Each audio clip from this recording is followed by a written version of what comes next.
Shalom. First and foremost, I want to give all praises to the Heavenly Father, Yahweh, Bahasham, Yahweh Shai, Bahasham, Rachahakwadash. Double honors to the apostles, the elders at Great Millstone who rule well. Peace and salutations, as always, to the elect. And I wanted to go into Daniel, the 8th chapter, as you see the title. And ultimately, I was watching this video by the elder Apostle Tahar. The origins of the alphabet ABC comes from Hebrew and other topics. His channel, GMS, Declaring the End. Subscribe, be edified. And this is a very edifying video that brothers and sisters should watch. You know, the term alphabet itself, all right, is rooted in the Hebrew alphabet, all right, as you have Aleph, Bat, alphabet, all right. It all goes back to the ancient Hebrew language, all right, and he goes into that and other things in this video. But at a particular point in this video, he spoke about someone asking him about Daniel, the 8th chapter, and he asked if a brother could go into it.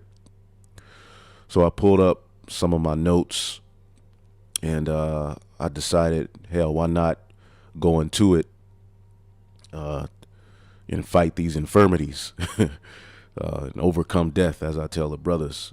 So I'm going to get into Daniel, the 8th chapter, which is a prophetic book wherein there's a lot of history that you have to go into and know and understand.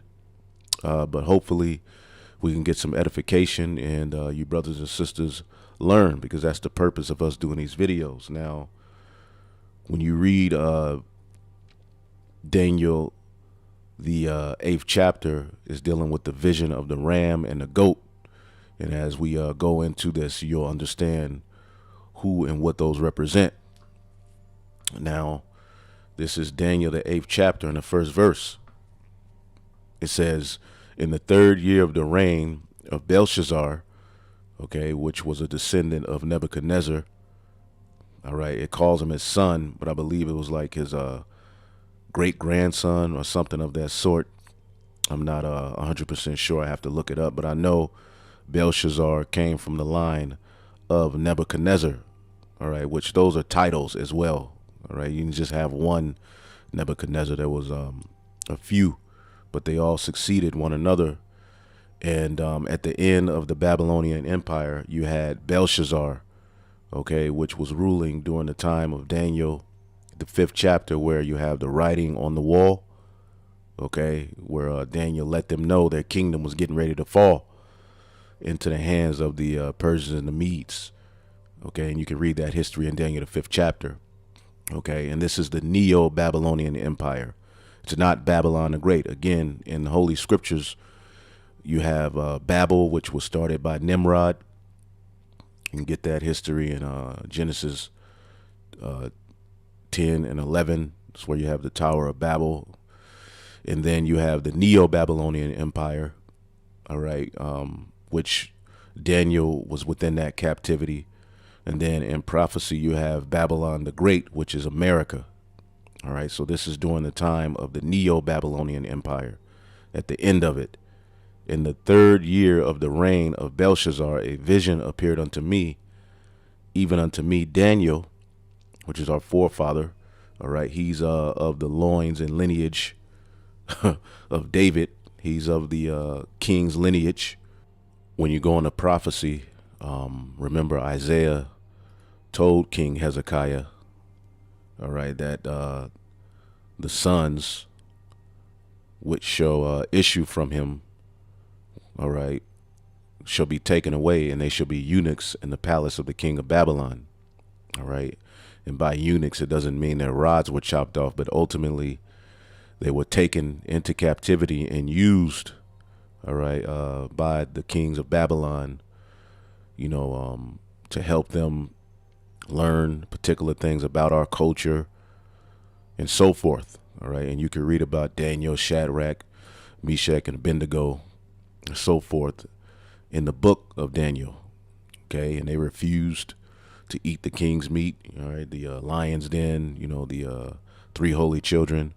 Those were all descendants of David through Hezekiah, which were in captivity in Babylon. Just a history point.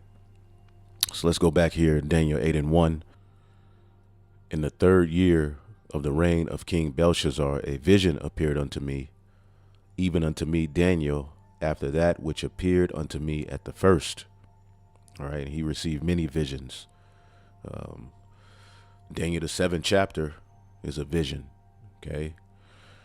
It says, and I saw in a vision, and it came to pass when I saw, I was at Shushan in the palace, which is in the province of Elam, and I saw a vision, and I was by the river of Eli. All right, and you can look that up on biblical maps. It was said of these waters were amazing, like to drink. When you read about these waters, but pretty much this is a vision, and he's in this particular region. All right, and verse 3 says, and I lifted up mine eyes and saw, and behold, there stood before the river a ram which had 2 horns, and the 2 horns were high, but one was higher than the other, and the higher came up last. This is speaking of the Medo-Persian Empire, all right, which took down the Babylonians. Okay, now in the vision prior, in Daniel the 7th chapter, okay, this particular kingdom is likened unto a bear.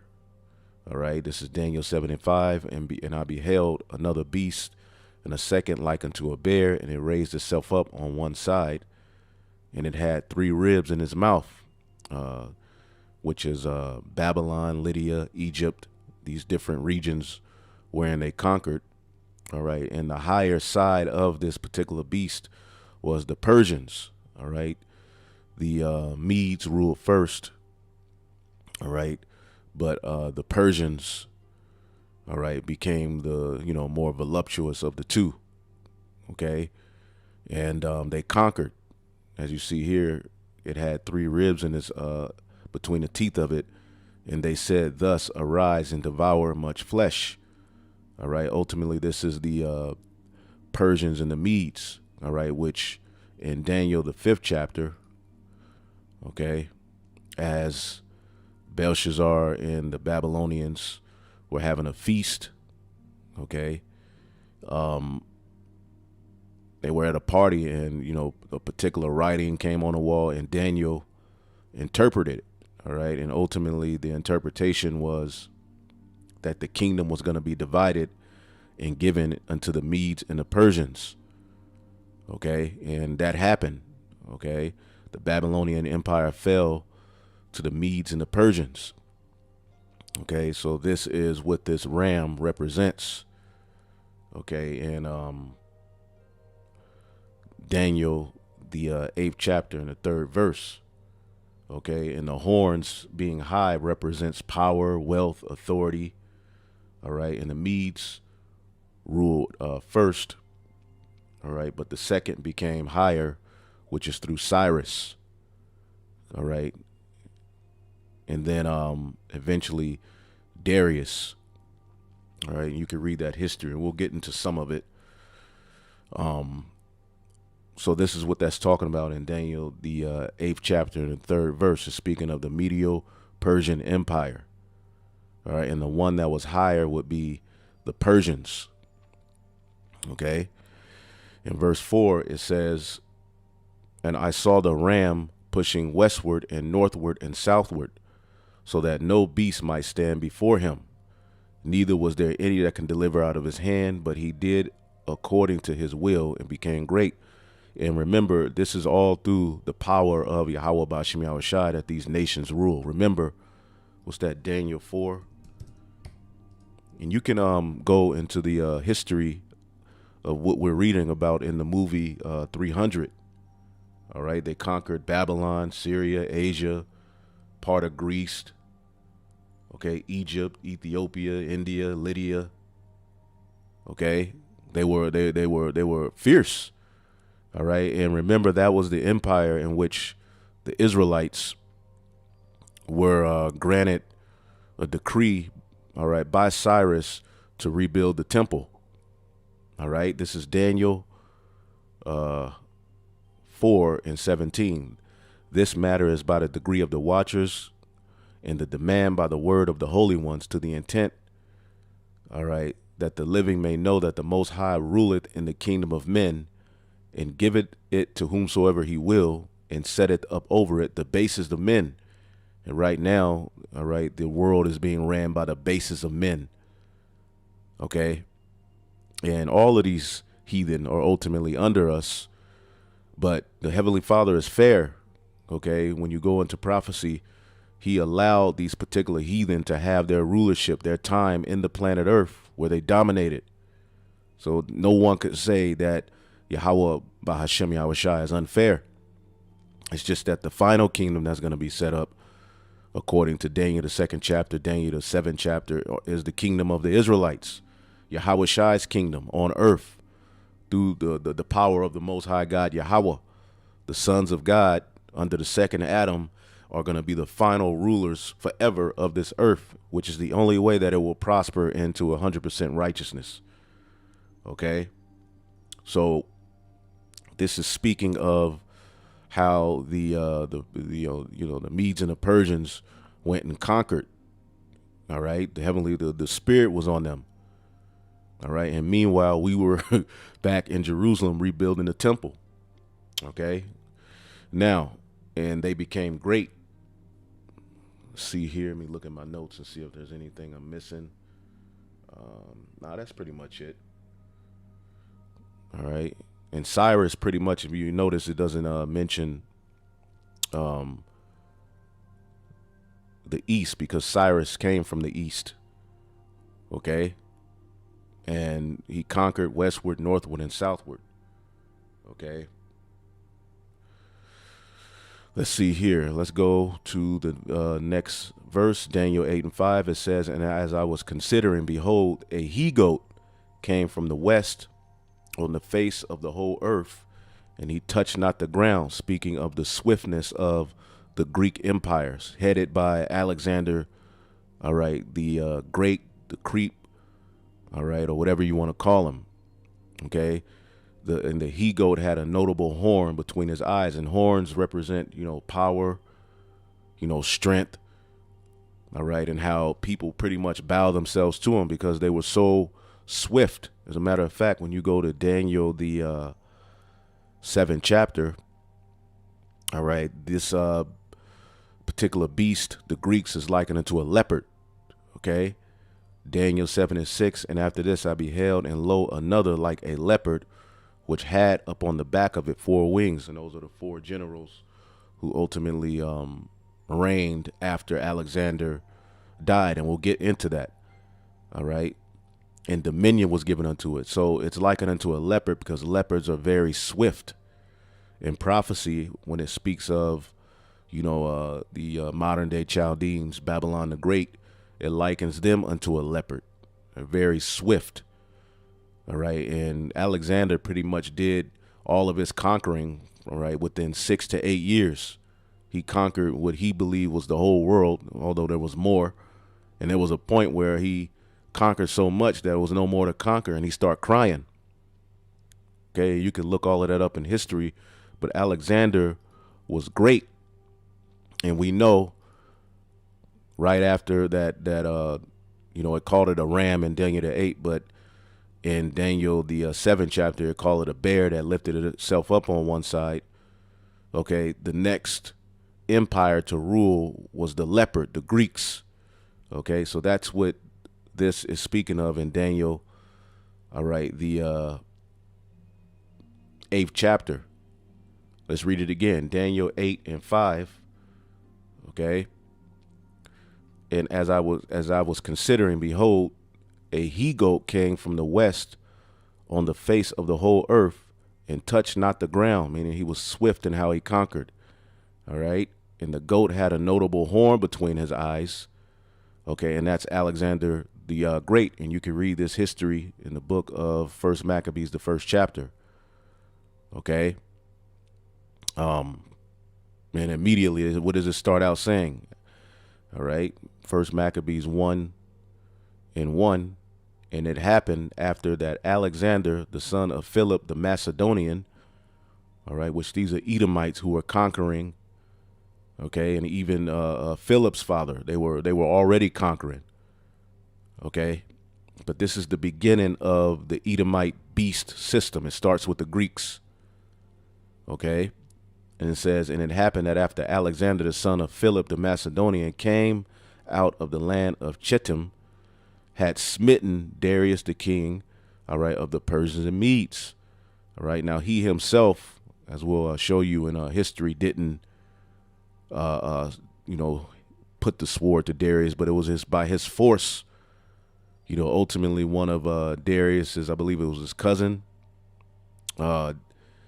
He pretty much wounded Darius, and eventually, as the Greeks were pressuring, you know, the Medo-Persian Empire, all right, they were like, we need to surrender. But Darius, you know, and Alexander were having, you know, pretty much back and forth via letters, and none of the flattery that they were offering Alexander, all right, worked. Alexander had it on his mind to conquer. He didn't want to join empire. He wasn't taking any marriages. He wasn't taking part of the kingdom. He wanted the whole kingdom. All right. And eventually Darius, by the force of Alexander, died.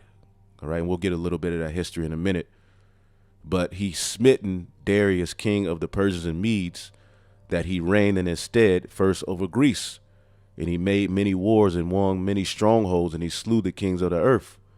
And he went through the ends of the earth and took spoils of many nations, inasmuch that the earth was quiet before him, whereupon he was exalted and his heart was lifted up.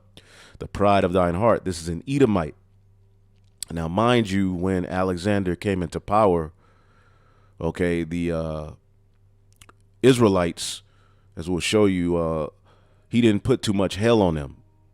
All right, pretty much they were like a vassal. He allowed the Jews, he was intrigued by the Jews. One of the high priests, according to the book of Josephus, showed him, all right, that he was written in prophecy. So he had respect for the Jews, okay? Judah, Benjamin, and Levi, all right? Pretty much who were primarily in, you know, Jerusalem at that time, all right? He had a respect for him. He didn't put too much hell in him. And we're going to show you eventually through Antiochus that hell came. So it says he gathered a mighty strong host and ruled over countries, kings, and nations who became tributaries unto him. Okay. And eventually he died. So we'll go back to this. Let's go back to Daniel, the 8th chapter. Okay. So Alexander took down, okay, the Persians and the Medes. He got control of Babylon, Egypt, and he did this in about 6 to 8 years. So it was like, whoa, all right, the you know, the spirit was on him. Now remember, Esau is blessed with the sword, all right? So his ability to conquer wasn't by his own might, but it was through the inspiration and power of the Most High God, Yahweh, all right, that he had this power. Remember, Isaac, okay, blessed your ass with the sword, okay? So you were given this sword for prophecy's sake, okay? So as we go to verse 6, let's read 5 again. It says, and as I considered, behold, a he-goat came from the west of the face of the whole earth, and he touched not the ground. And the goat had a notable horn between his eyes. That's Alexander. And he came to the ram, which had 2 horns, the Medo-Persian Empire, all right, which I had seen standing before the river, all right, and they were great in power, okay. Darius pretty much was royal. He was majestic, all right, and he thought he was in good cause because pretty much there was rivers that separated Greece, all right, from his empire. It was some notable rivers that ultimately Darius like, they ain't gonna get through that. But there was a spirit on Alexander, and they got through the rivers and eventually came to his empire and took it.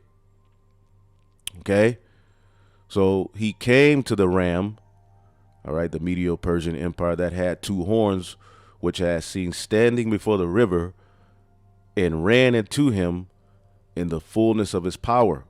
All right, he ran into him, meaning the army of the Greeks, as we read. They had smitten Darius and his army. Okay, and they took many spoils. All right, so this is what that's talking about in Daniel the 8th chapter. All right, in the 6th verse. So he ran into him, meaning he pretty much got through those rivers and took down that empire, and it became under his dominion. Verse 7, and I saw him come close to the ram, and he was moved with choler against him. All right, and when you look up the word choler, it just means anger. So look up that word choler, because they were sending letters back and forth to one another. Let me see here. Darius and Alexander. Bitterness. You see that word marah. Anywhere you see that, all right, that's bitterness. Marar, to be bitter, to show bitterness, to be enraged. There was a spirit on Alexander, like, nah, we taking these niggas down. And I found, some little bit of history. You can look it up. I'm not gonna go all into it.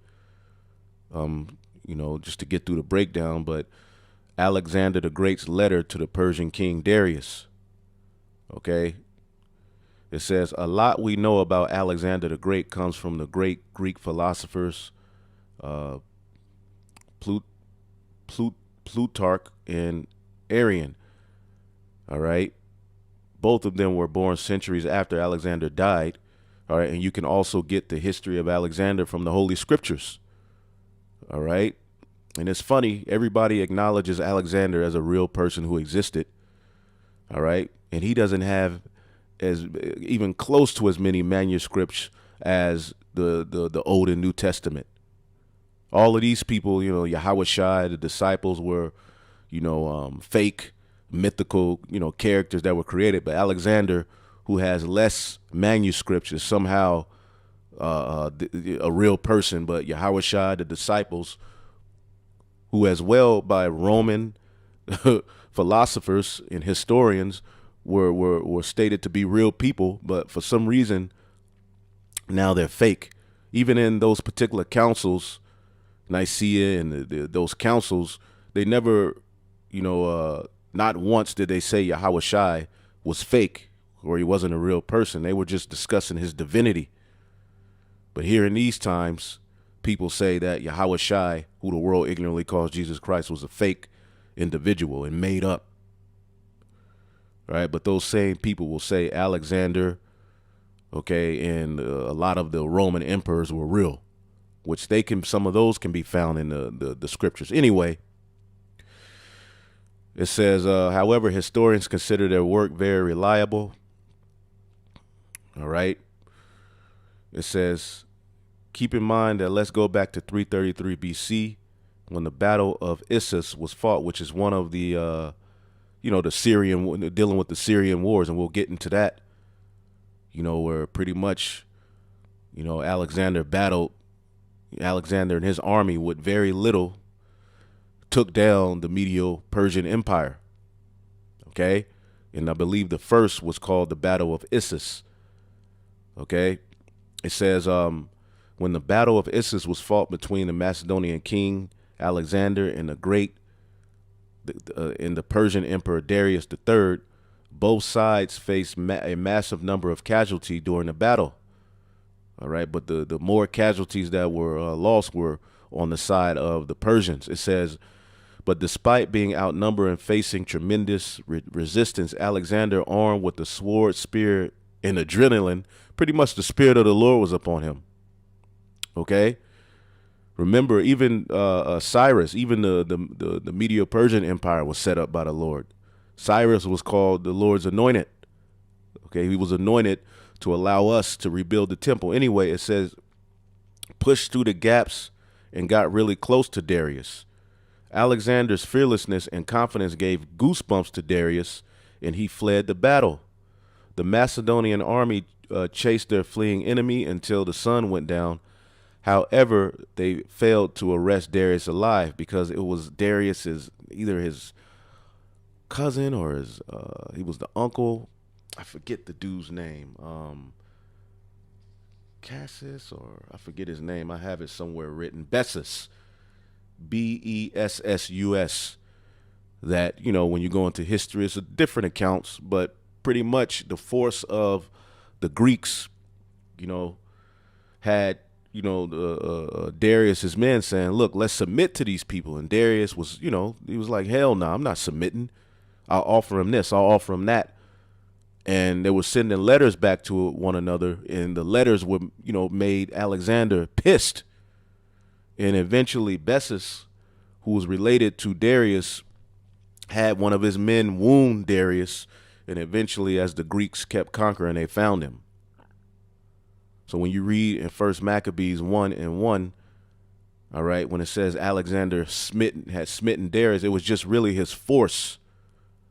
Okay, as they continue conquering and conquering, all right, pretty much the Persians and the Medes, they gave up, and Darius was being proud. He was like, "Hell no, I'm not, you know, submitting."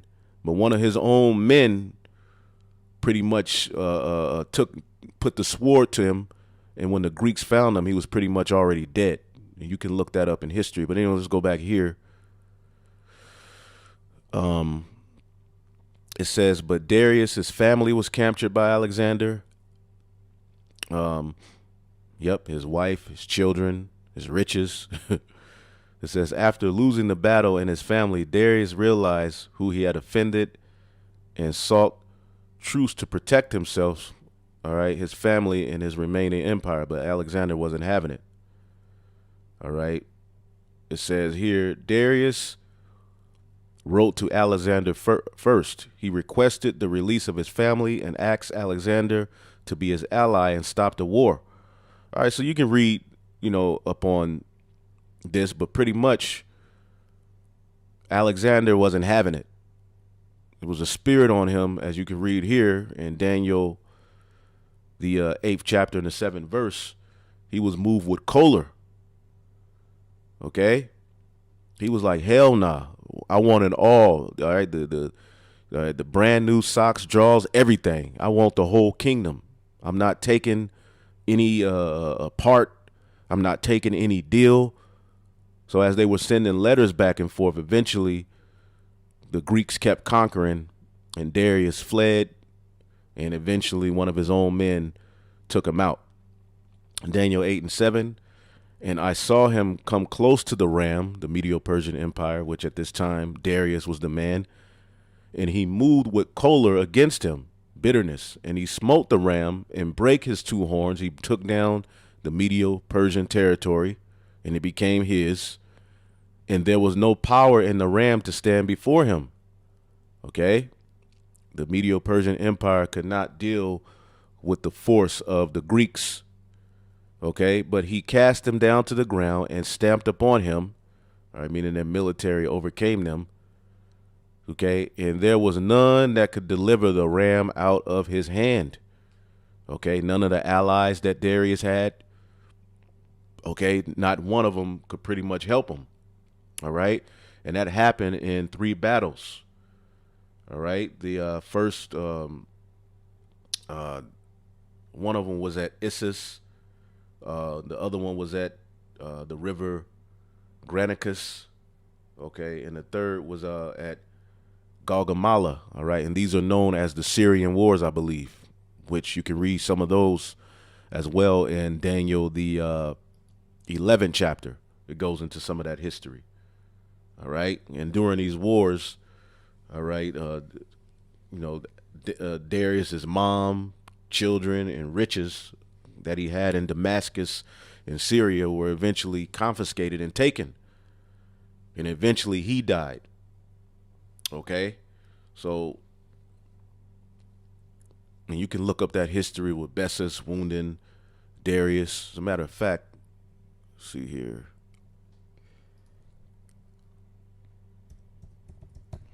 See here.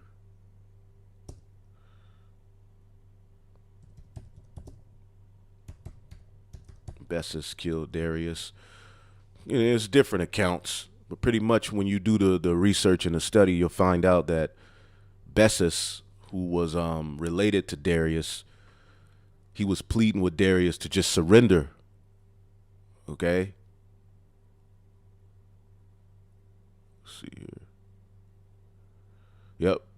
Bessus fleeing from the pursuing Macedonian forces. Bessus and the rebels carried Darius III in a covered wagon, reportedly in golden chains, in order to buy some time for their escape. Bessus and his co-conspirators killed Darius and left his body by the road. The murder took place near Hecatompylus in 330 BC, showing you that the Bible was on point with the history. All right. Let's see. You can read more of that history, you know, but it was Bessus that really was responsible for Darius's death, and Bessus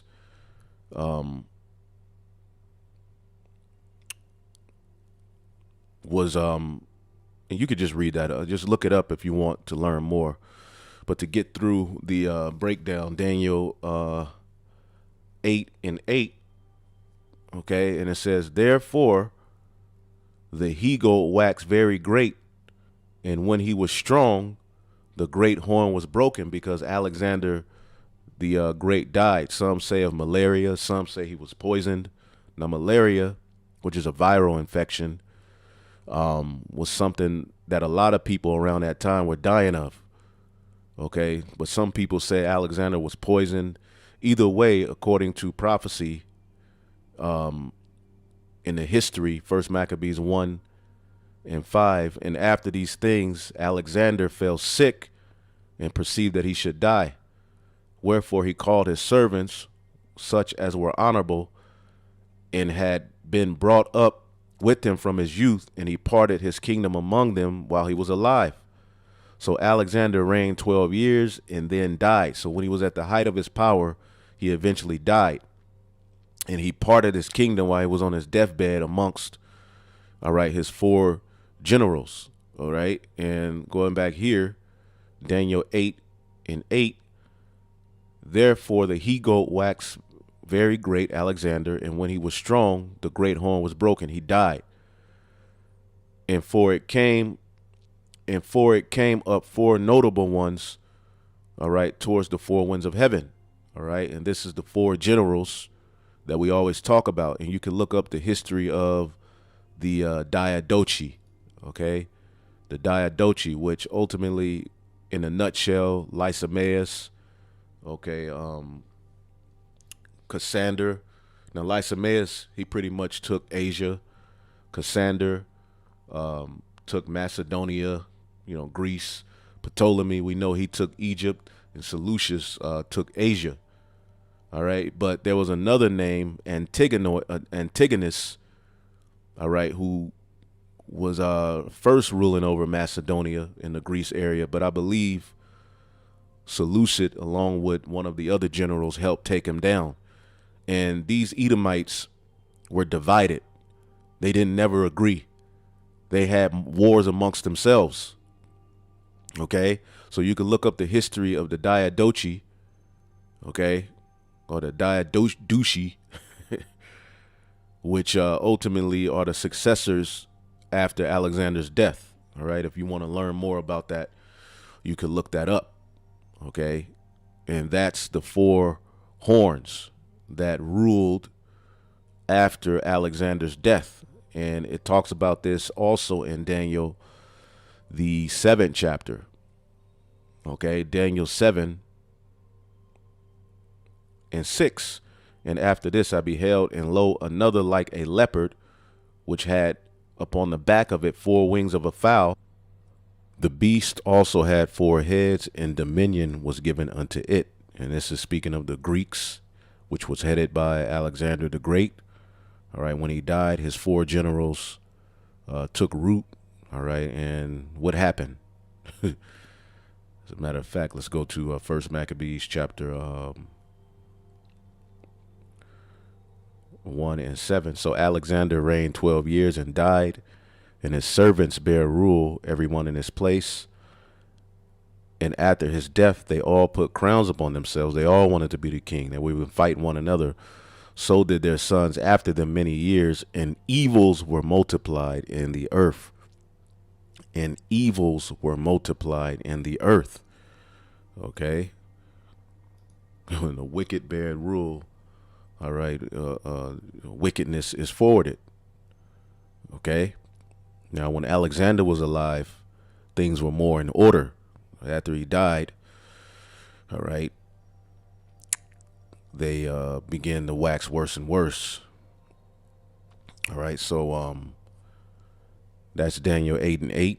Now we're going to jump to Daniel 8 and 9, the little horn, okay, which ultimately is an extension of Alexander's empire through those four beasts, okay, through those four generals, should I say. All right, and this is going to speak of the one who came out of the Seleucid. So this is Daniel 8 and 9, and out of one of them, all right, remember you had Lysimaeus, Cassander, Ptolemy, and Seleucid. Out of one of them, out of the Seleucid, okay, empire, okay, came forth a little horn, which waxed exceeding great. All right, and this is speaking of Antiochus Epiphanes. All right, Antiochus the fourth. Okay, and let's see here. And he waxed exceeding great towards the south. All right, and that's pretty much Egypt, all right, south of Syria. All right, he even fought against Ptolemy. All right, he besieged, all right, Alexandria. All right, but Rome sent aid pretty much, and he was stopped of that campaign. All right, and then he went east, you know, Armenia, you know, Persia, Mede, all right, and the countries beyond the Euphrates. All right, and he pretty much took them down and made them tributaries. I think you can see that in First Maccabees chapter 3 and 31. Gives you a little bit of that history. Okay. First Maccabees 3 and 31. Wherefore, being greatly perplexed in his mind, because ultimately he was stopped of that campaign in Egypt. All right, he determined to go into Persia, there to take the tributes of the countries and to gather much money. All right. So he left Lysias, a nobleman, one of the blood of the royal, to oversee the affairs of the kingdom from the river Euphrates unto the borders of Egypt. All right. And to bring up his son Antiochus until he came again. So he put, all right, his particular, the men that were with him, you know, over these regions. All right. And pretty much what he did next, all right, as you read Daniel, the 8th chapter, okay, is he went towards the pleasant land, which the pleasant land is the promised land, pretty much. All right. It's starting at Jerusalem. Okay, where the Jews were. All right. And you can read that history, because a lot of history is repeated in Maccabees.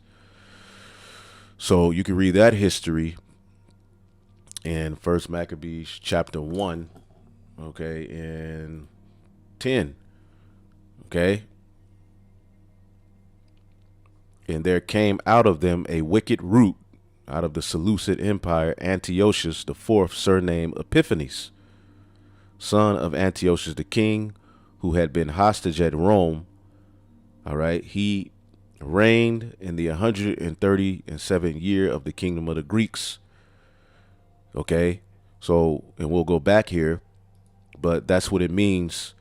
All right, Daniel 8 and 9, and they came out of them a little horn, which waxed exceeding great. All right, that's Antiochus the fourth, Epiphanes. All right, and he waxed great towards the south and towards the east, and he eventually went towards the pleasant land, which is where the Jews dwelt, Judah, Benjamin, and Levi primarily. Okay, and what did he do there? All right, wickedness. He first came with flatteries. All right. But eventually the Hellenization campaign started. All right. Now, remember, when Alexander the Greek was alive, pretty much you go into the history, he allowed the Jews to pretty much keep their customs. As a matter of fact, I pulled this up. Persecution of the Jews, dealing with Antiochus the fourth. It says the Seleucids, like the Ptolemies before them, held a suzerainty over Judea. All right, and when you look up this word, a suzerainty is a relationship in which one state, all right, or other polity controls the foreign policy in relations of a tributary state while allowing the tributary state to have internal autonomy. The dominant state is called the suzerain. All right, pretty much you're a vassal. Okay, now before, all right, Antiochus the fourth came, the Jews were, all right, like a vassal, all right, but they were able to keep their customs. When Antiochus came, all right, as we read in First Maccabees 1:10, he was a wicked root, okay, and you can read about the rest of what happened as far as him, by flatteries, ultimately causing friction and eventually sacking the temple, coming in there, stealing things, causing friction between the priest, doing the wickedness that Esau is known to do. Eventually the daily sacrifice was taken away, and we'll get to that. But reading this, all right, the Seleucids, like the Ptolemies before them, held a suzerainty over Judea. They respected the Jewish culture and protected the Jewish institutions. All right.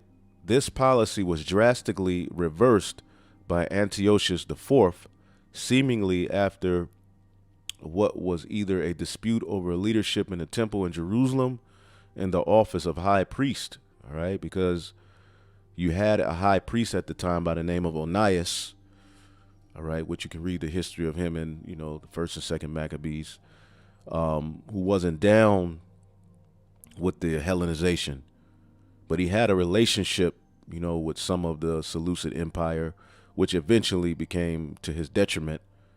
And eventually his brother, Jason, was set up, okay? And he allowed and did wickedness, man. Okay, it said this triggered a revolt against the rule, the Maccabean revolt. All right, and that's where you can read about that in the book of Maccabees. And the thing is, you have Christians saying that the Apocrypha is null and void. Well, where do you read about the history, all right, of, all right, we're reading about this history, but where can you expound upon this history? Where can you expound upon, okay, the leopard? Because remember, these four beasts that we're reading about, according to the book of Zechariah, the first chapter, are responsible for what? This is Zechariah 1:18. Then lifted up mine eyes and saw, and behold, four horns.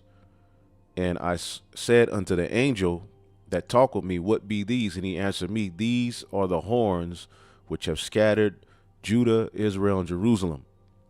Okay. So if these horns, all right, which these are the same four horns or the four beasts that Daniel expounds upon in his vision, where do we get the history? Because you can go into the Bible and find the history of the Israelites amongst these various beasts. Okay. Where do you expound upon, all right, this beast, the third beast that's likened to a leopard, which is the Greeks? You expound upon that by going into the book of Maccabees. You see? Which is a part of the Holy Scriptures. It's the history. You can go into secular history and you can go into the actual Bible in the book of Maccabees and read about what happened with the Israelites as they were in the Greek captivity. They were Hellenized, which is a big part of why they eventually became uncircumcised, became called Gentiles, a lot of them. All right, but you had a remnant of them which resisted, okay, the Hellenization, and that's what's called the Maccabean Revolt, which eventually would lead into other histories, all right, Hasmonean dynasty and so forth. All right, which is why you had those of the circumcision on the scene, all right, at the time Yahushua came, because they were ultimately offsprings of these who resisted and kept to the customs.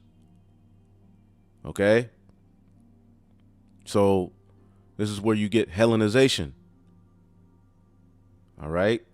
The Antiochene crisis of the Jews.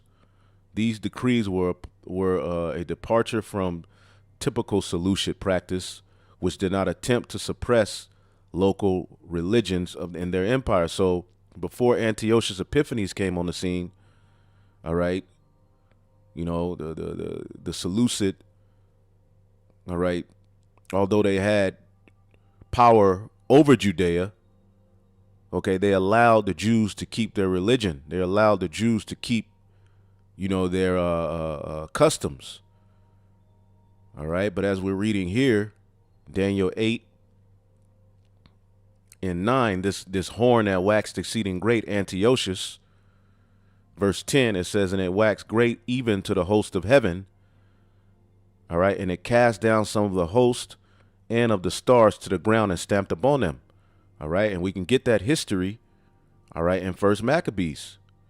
All right, and eventually you had Israelites selling out, wicked men who said, basically, let us make a covenant with the heathen. All right, because things were getting hard. All right, if they saw you playing particular games that brought you back to your culture, if they saw you circumcising your children, pretty much you were getting rolled on.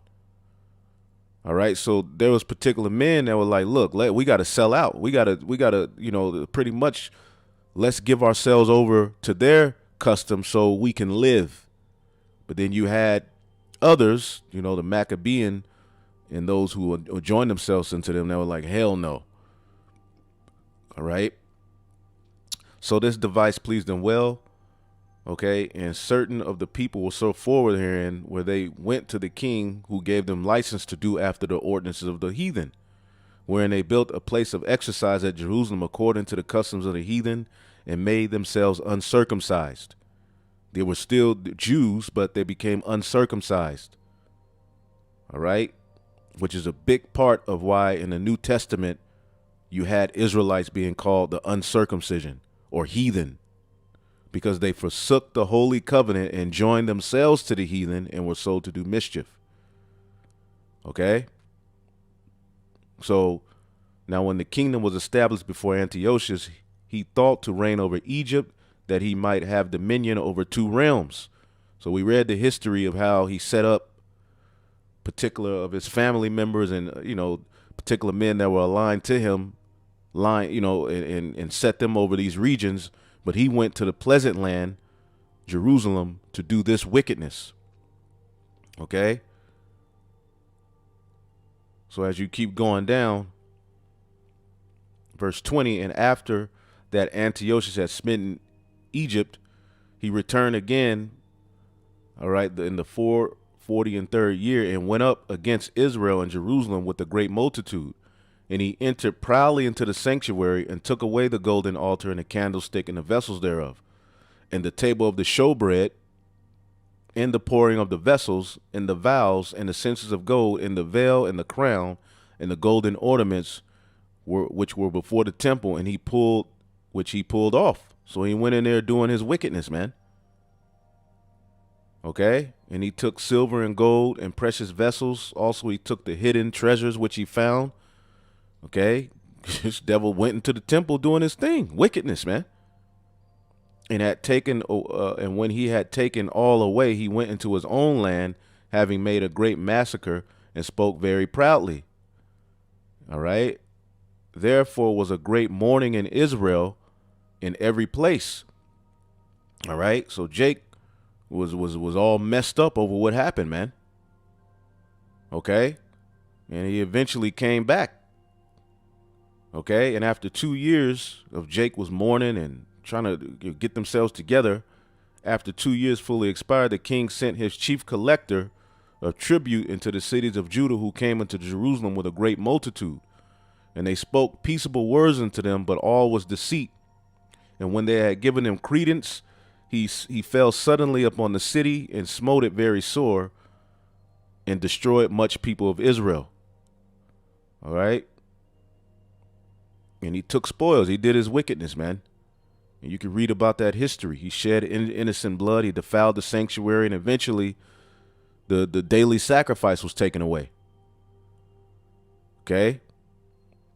In verse 43, yea, many Israelites consented to his religion and sacrificed unto idols and profaned the Sabbath. For the king has sent letters by messengers unto Jerusalem and to the cities of Judah that they should follow the strange laws of the land, and to forbid burnt offerings and sacrifice and drink offerings in the temple, that they should profane the Sabbath and festival days. So that's what this is talking about. All right. In Daniel, okay, the 8th chapter and the 10th verse.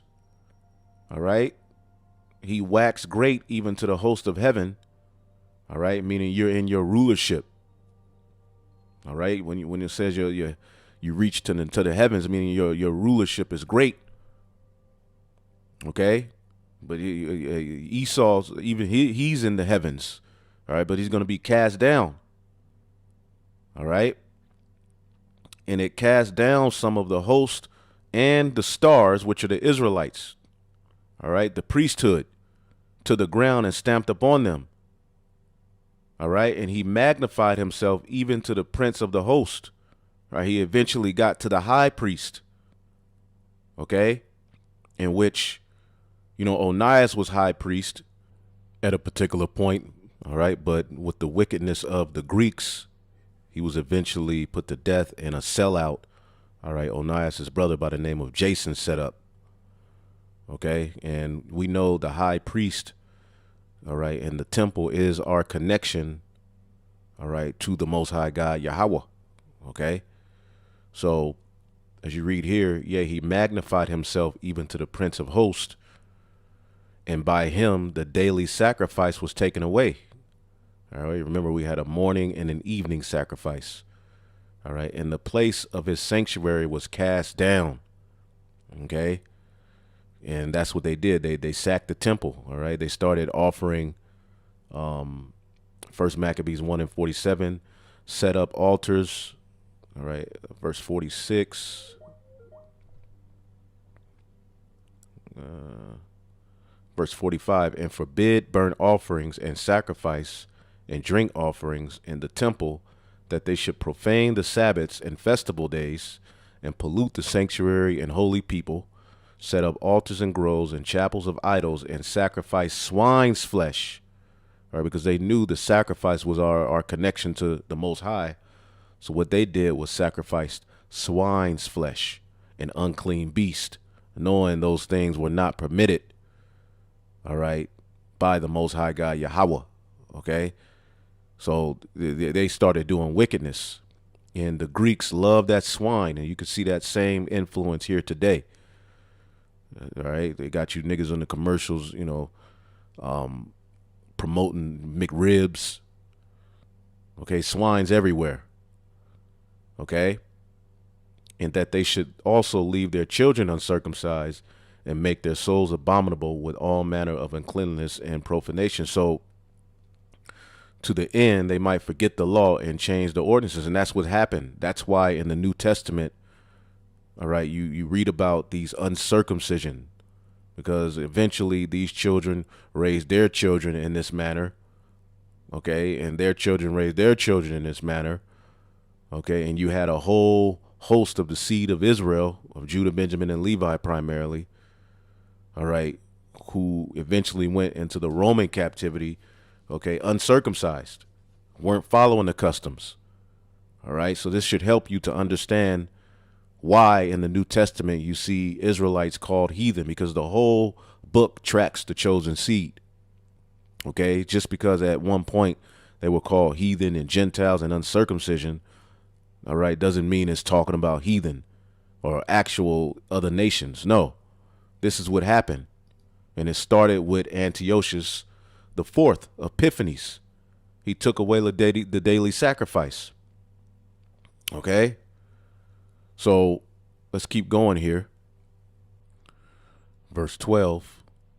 And an host was given him against the daily sacrifice by reason of transgression. All right. And a lot of Jews pretty much helped Antiochus out of fear.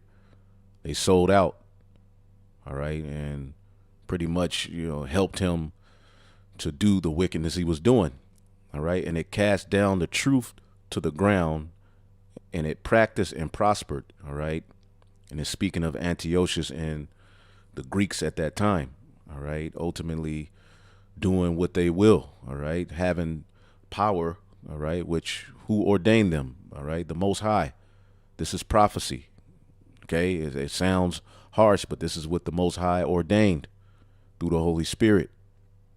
Okay. And at that time, pretty much, if you were found practicing the customs of Israel, the law, statutes, and commandments, or if they found verse 57, as a matter of fact, I'll start at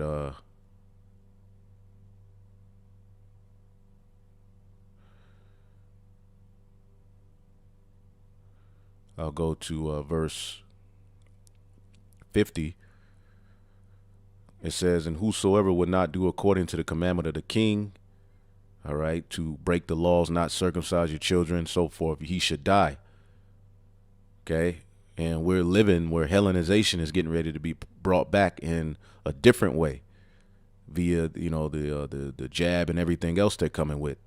If you don't want to live by their, religion, their NWO, these are going to be the consequences. And these are the times we're coming into. It says, in the selfsame manner wrote he to his whole kingdom, and appointed overseers over all the people, commanding the cities of Judah to sacrifice city by city, to sacrifice swine, and particular leaders of Judah, which that's Judah, Benjamin, and Levi particularly. All right, they helped, and many of the people were gathered unto them, to wit, every one that forsook the law, and so they committed evils in his land. And that's the, all right, host that was given unto him, sellouts, all right, to help the transgression. Okay, and going back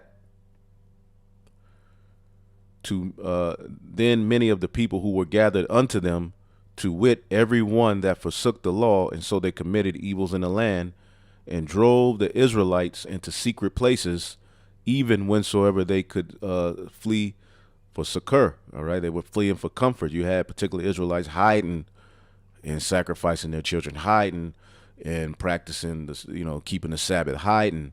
And if they were found, all right, pretty much they were put to death. It was a crazy time. Okay, it says, now in the 15th day of the month of Casalu, in the 145th year, they set up the abomination of desolation upon the altar, that builded idol altars throughout the cities of Judah on every side. All right, the abomination that make it desolate. Okay, taking away the daily sacrifice, setting up idols in the temple. Okay, cutting off our connection with our power. Okay, and burnt incense at the doors of their houses and in the streets. And when they had rent in pieces the books of the law in which they found, they burnt them with fire.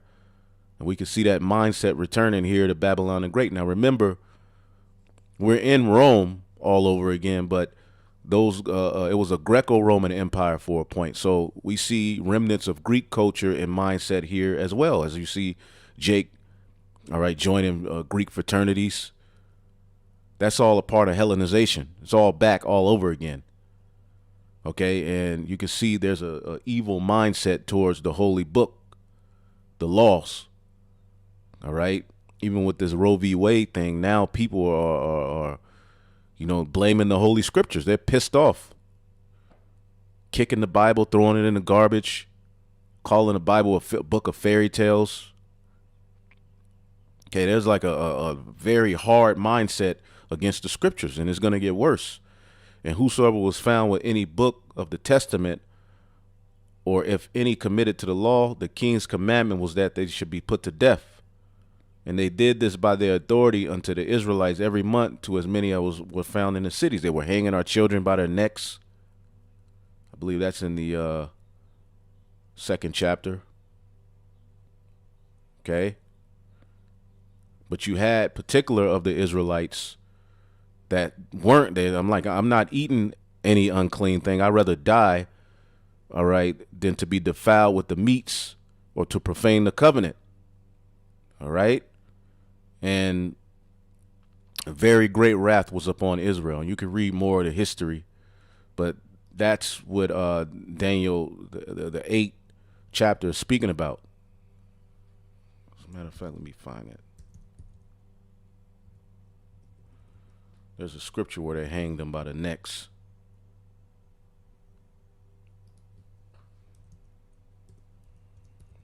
Showing you that these are the Edomites.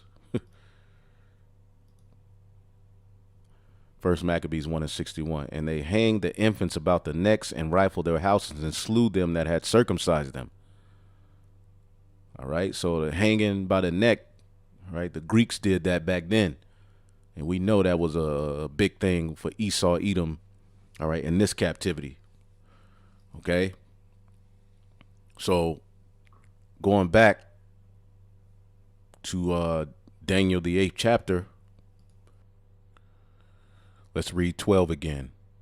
And an host was given him against the daily sacrifice by reason of transgression, and it cast down the truth of to the ground and practiced and prospered.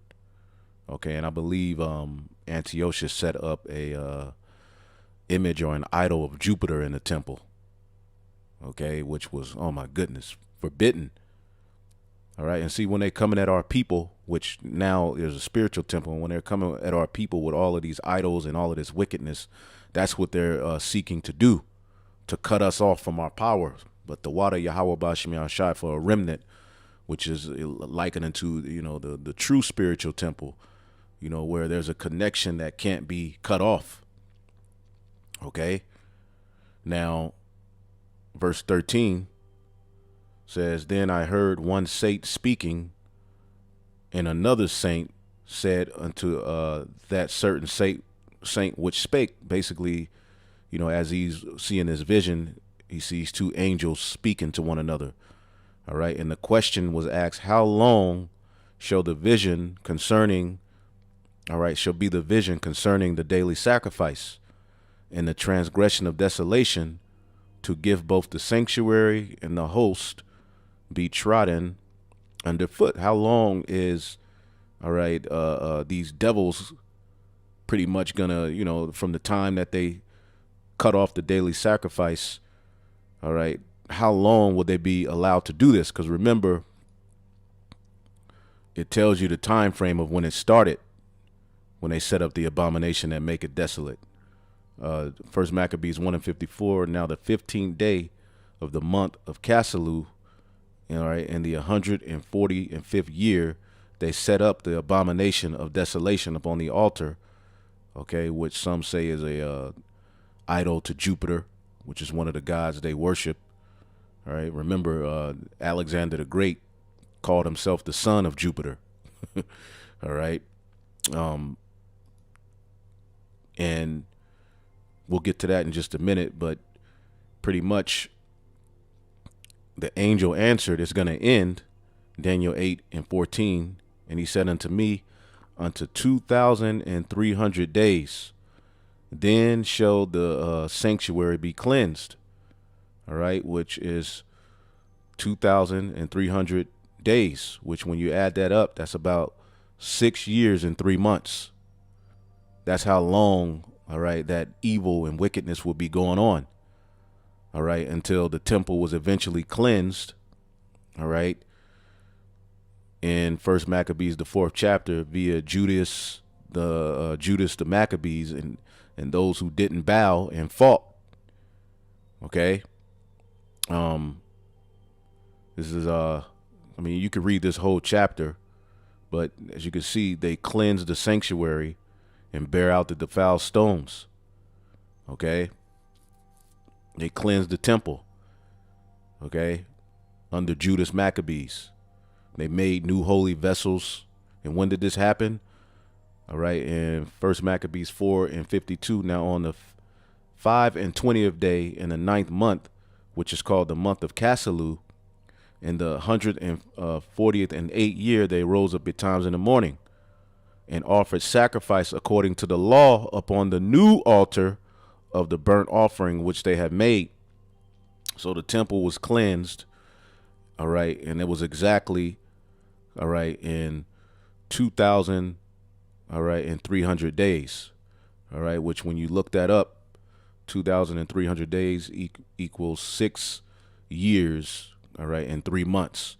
And that's the time frame when you look up from when it started, okay, in First Maccabees 1:54, and when it ended in First Maccabees 4:52. All right, and ironically, you know, they built they fortified it. Okay, and this is where you get the holy day Hanukkah. Okay, so it says, and they offered sacrifice according to the law upon the new altar upon burnt offerings which they had made. Look at what time, what day the heathen had profaned it. At the same time they had profaned it is the same time, you know, 6 years and 3 months later, all right, where they cleaned it. Even that it was dedicated with songs and cisterns and harps and cymbals. And the people fell upon their faces, worshiping and praising the God of heaven who had given them good success. And so they kept the dedication of the altar 8 days. This is why the Feast of Hanukkah, all right, last 8 days, and offered burnt offerings with gladness and sacrifice, the sacrifice of deliverance and praise. All right, but it's interesting that when you get to the bottom of this, okay, verse 60, it says, and at that time they builded up Mount Zion with high walls and strong towers round about, lest the Gentiles, the actual heathen, should come and tread it down as they had done before. All right. And they set there a garrison to keep it, and fortified Bethsura to preserve it, that the meek people might have defense from Idumea, which is the Edomites, showing you the Greeks that took down the temple, Antiochus, they were Edomites. Okay, and you had Edomites at that time. Some called themselves Edomites, but some went under the term, you know, the Greeks. Some went under the term Romans, but at the end of the day, they were Edomites. That's who it was defended against, because that's who took it down, showing you that the Greeks are Edomites. Okay, which is why these Christians and these Christian Edomites, especially, they don't want nothing to do with the Apocrypha. Okay, so that's what that means. Ultimately, the angel in the vision asked the other angel, how long, all right, are they going to take away the daily sacrifice, all right, and trod the temple underfoot? Well, he said, all right, 2,300 days, and then shall the sanctuary be cleansed. Okay, so let's keep going. And pretty much in the rest of the chapter 15 through 27, Daniel is given, okay, the interpretation of the vision, which we gave it. All right, but let's just read through it and end it off. All right, the interpretation of the vision, Daniel 8:15. And when it came to pass, when even I, Daniel, had seen the vision and sought for the meaning, then behold, there stood before me as an appearance of a man, and I heard a man's voice between the banks of Ulai, all right, which called and said, Gabriel, make this man to understand the vision. Okay. And Daniel was a high level, you know, brother. All right. Maybe I'll reload one of my favorite lessons when we in class went into Daniel. There's a lot of things to understand about him. It says, so when he came near where I stood, and when he came, I was afraid and fell upon my face. But he said unto me, understand, O son of man, for at the time of the end shall be the vision. Now, as he was speaking with me, I was in a deep sleep and on my face toward the ground. But he touched me and set me upright. And he said, behold, I will make thee to know what shall be and the last end of the indignation, for at the time appointed the end shall be. All right. And he gave the ram's identity. The ram, as we told you, having two horns, are the kings of Media and Persia. Okay. Verse 21, and the goat is the king of Grecia. All right. Which pretty much you have a nigga by the name of Jephthah of One Body Yahushai, who has a branch here in Dallas, who says that Alexander the Greek, okay, was an Israelite, which is stupid. Anyway, the rough goat is the king of Grecia, and the great horn that is between his eyes is the first king, which is Alexander, an Edomite. Okay. Now that being broken, whereas four stood up for it, the four generals, four kingdoms shall stand up out of the nation, all right, but not in his power, all right? And remember, that's the Diadochi, the four generals, all right? Lysimaeus, Cassander, Seleucid, Ptolemy, okay? It says, and there's other names when you look up the Diadochi that you're going to see, but those are the four main ones. It says, in the latter time of their kingdom, when the transgressors are come to the full, a king of fierce countenance and speaking dark sentences shall stand up, Antiochus, and his power shall be mighty, but not by his own power, all right, because ultimately it was the Lord that gave him this power and allowed them to rule. And he shall destroy wonderfully and shall prosper in practice, and he'll destroy the mighty and holy people. He took down Israel, and through his policy he shall cause craft to prosper in his hand, okay, and shall magnify himself in his heart, and by peace shall destroy many. All right, when you go to 1 Maccabees 1, remember they came with flatteries. Okay, they came with flatteries, but eventually they started doing wickedness. Okay, you can read that in this chapter. We don't have to read it. He came acting as if, you know, he meant well, but he did what he always is known to do. Just like Biden came with flatteries. Now look, all right, and by peace he shall destroy many, and he shall also stand up against the prince of princes, but he shall be broken without hand. Okay, he eventually died, and he came up against the temple. And then this time they have the same mindset. That's why we jump to these prophecies, because ultimately that's talking about what Antiochus did. All right, but we know that which is then is now. And it says, and the vision of the evening and morning, which was told is true. Wherefore shut up the vision, for it shall be for many days. And it came to pass, right? And Daniel fainted and was sick certain days. Afterward I rose up and did the king's business, and I was astonished at the vision, but none understood it, but he understood it. And now here we are today to break that down for you. So I'm pretty sure Apostle Tahar see that this video was done, but y'all got to check this video out. It's a very good video. Also check out the street speaking from this week end where they went into it as well, went into particular things. And hopefully y'all edified. On to the next. Shalom.